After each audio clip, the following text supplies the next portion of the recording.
আমাদের সুপ্রিম কোর্টের পৃথক সচিবালয় আইন মন্ত্রণালয়ের নিয়ন্ত্রণ বহির্ভূত হওয়া দরকার। সম্মানিত সভাপতি মহোদয়, আপনার বক্তব্যের সাথে একমত হয়ে বলছি, আগামীকাল থেকেই এই আন্দোলনটা শুরু করেন, না হলে আপনি আইনমন্ত্রী হয়ে গেলে কিন্তু আপনি আর এটা করবেন না। কারণ যে যায় লঙ্কায় সেই হয় রাবণ, এই অভিজ্ঞতা আমাদের হয়ে গেছে।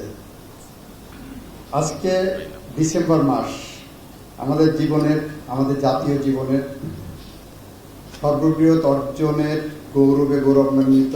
আবার এই মাস একই সঙ্গে সীমাহীন বিষাদের অস্ত্র জলে আমরা সিক্ত হয়েছি।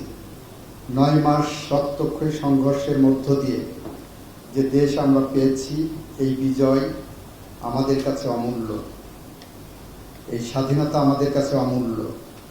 কিন্তু বিগত 53 বৎসরে আমাদের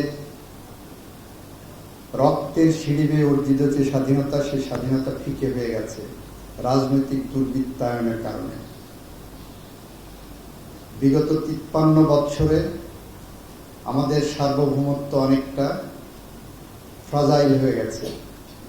আমরা সেই প্রেক্ষাপটে এসে জুলাই বিপ্লবে অনেক শহীদের রক্তের বিনিময়ে নতুন করে স্বপ্ন দেখতে শুরু করেছি।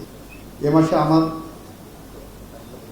আমরা যেমন অর্জনের আনন্দে আনন্দিত হই, আবার হারানোর বেদনায় হই ভারাক্রান্ত। ইতিহাস সাক্ষ্য দেয়, পৃথিবীর কোনো বৃহৎ অর্জনই ততোধিক বৃহৎ উৎসর্গ ছাড়া অর্জিত হয়নি। আমাদের স্বাধীনতা ও বিজয়ের ক্ষেত্রে একই সত্য, এ কথা সত্য। তবে এর সঙ্গে নতুনভাবে যুক্ত হয়েছে এ জাতির জীবনে সংঘটিত আরেকটি মহা অভ্যুত্থানের গল্প।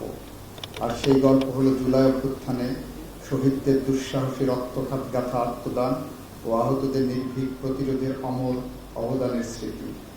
তাদের সেই অবদান ব্যতীত আমাদের পক্ষে আবার নতুন করে এই মুক্ত স্বাধীন পরিবেশে গণতন্ত্র, আইনের শাসন ও সাংবিধানিক শ্রেষ্ঠত্ব বিষয়ে আলোচনার জন্য কোনো উৎসবে মিলিত হতে পারতাম না।